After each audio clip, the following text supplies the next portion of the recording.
Hey guys, welcome to Blazing Guitars, where we talk about worship gear, music, guitar, and everything in between. My name is Blaze Nelson, and today I wanted to take a look at the fundamentals of time signatures and rhythm notation. These are important concepts to understand in music and any type of music, so the goal of this video is just to give you some basics so that if you encounter them, you understand what's happening. Before we jump into it, don't forget to like and subscribe. If you have any questions, thoughts, comments, or concerns, please leave a comment below. If you'd like to support what I'm doing here at the channel, you can do so on Patreon, which is also linked in the description below. So, without further ado, let's jump into it. So I think the hardest thing about this concept is to visualize it. And it's hard because it's hard to visualize music in a way that's meaningful. So what we're going to do today is we're going to write a song on staff paper. And I know that sounds super intimidating, but we'll go through it really slowly and I'll explain the different parts of it so that you can understand what's going on. And again, if you have any questions, please don't hesitate to reach out and I'll try and explain them as best as I can and clarify anything that I can that I didn't hit in this video. So the first thing that you need to understand about this concept is that music is very mathematical and is split up into a bunch of even parts called measures. So when you're listening to a song, you're listening to a set of measures played together, right? And there's rules that tell what kind of notes go in each measure and how long those notes are and all kinds of other things. There's even notation that you can have on how loud you should play something or how quietly you should play something. So there's all kinds of things that you can do it, but it all starts with the measure. Okay, so if we jump over to our program here, this top section is called the staff, right? And you'll see that in piano and all kinds of music. And then this bottom section is called tabs, okay? And this is specifically for guitar. So what I'm gonna do to start out is I'm gonna add a couple of measures to our song here, right? And I'm gonna add 5 measures. All right? So we have 5 measures here and you can see that they're split with these lines, okay? Okay, so let's start out with our note notation. So in notes, we have 2 different types of notes. We have the note and what's called a rest. So in music, you have the music and the noise, right? But then there's also an important element of where there's not noise or rests. So in a song, you can have a bunch of notes and then there'll be a pause and then there'll be a bunch of notes. And this concept is super important. So we have different notations for music and for rests. Okay, so let's start out with our rhythm notation. So we're gonna start with what's called a quarter note. So a quarter note looks like this, okay? You have a black dot with a stem that reaches up. And in this song, we can fit 4 quarter notes in the measure, right? And then in this measure, we can fit 4 more. This has to do with the time signature, and I'll explain that in a second. You can see here that this little squiggly line is the quarter rest. Okay, so this is a quarter note. This is kind of your standard quarter note. You'll see that everywhere. And then this is the rest. Right, so we have quarter notes and quarter rests. Now let's go up. Let's go to bigger value notes. Let me delete my song. So a half note, let's start with the rest first, right? So it gives us 2 half rests. And the reason it gives us 2 is because the half note is the equivalent of 2 quarter notes, right?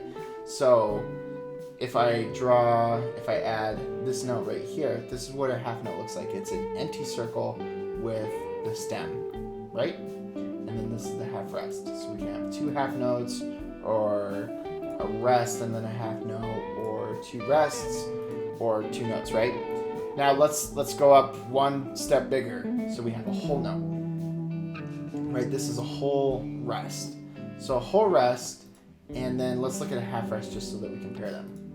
The whole rest rests at the bottom of the line, and the half rest rests at the top of the line. One time I had a teacher tell me that these look like 2 different hats, like this, and that the whole rest could hold more water, and the half rest could not hold water because it was facing down. And that's a trick that I've used many years, so I guess it worked. A whole note looks like this. Oops, that's a half. So let's go back to our whole. So a whole note is just a circle, right? And then this this pound sign stands for sharp. So I put in a G sharp in that case. So if I do open, that's a G, right? So that's that note. So we have quarter, we have half, and then we have whole. Now, let's start making them smaller, right? So we have the quarter note, and then the first step down is an eighth. So an eighth rest looks like this little circle with a little dip, and then the stem, and then the note has a black dot, your stem, and then what's called a flag. And if you have two together, this is kind of unique, they form what's called a bar. So you have two notes, two dots, two stems, and then two bars, or a bar, right? Connecting them. And you can have 8 in this. So a quarter note, this is all math, right? So a quarter note is the equivalent of 2 eighth notes. And then a half note is the equivalent to 2 quarter notes. And a whole note is the equivalent of 4 quarter notes, right? And then let's go one step further, and then we'll stop there. So we have what's called a 16th note. And 16th notes look very similar to our 8th notes, right? So these are rests again, right?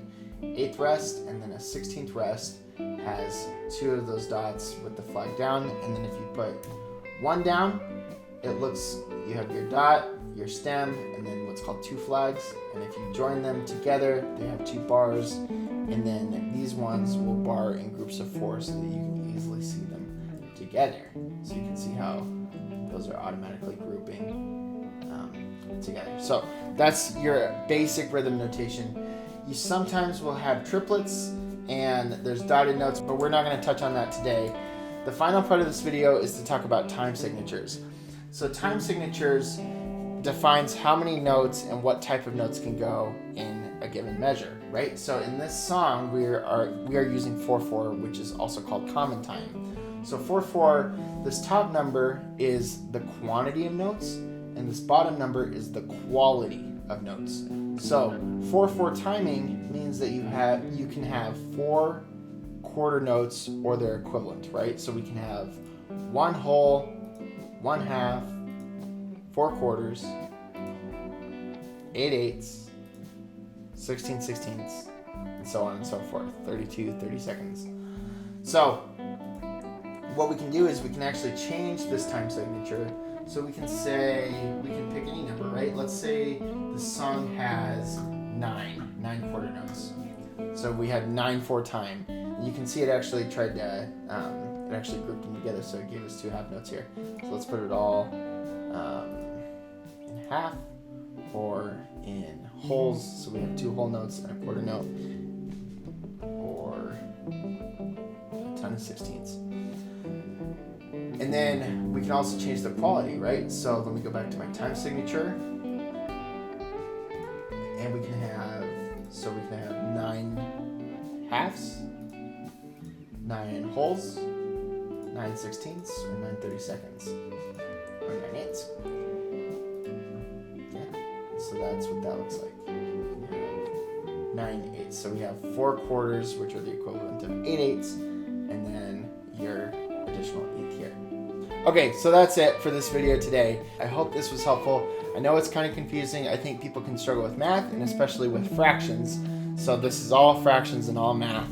But if you can wrap your head around this basic concept, it can help in a lot of different areas in music. And especially, this is going to serve as building blocks for a video on strumming that I want to give in a couple weeks here. So be on the lookout for that. If you have any questions about this one, please let me know. Thank you so much for watching, and I hope you have a great week, and we'll talk to you next week.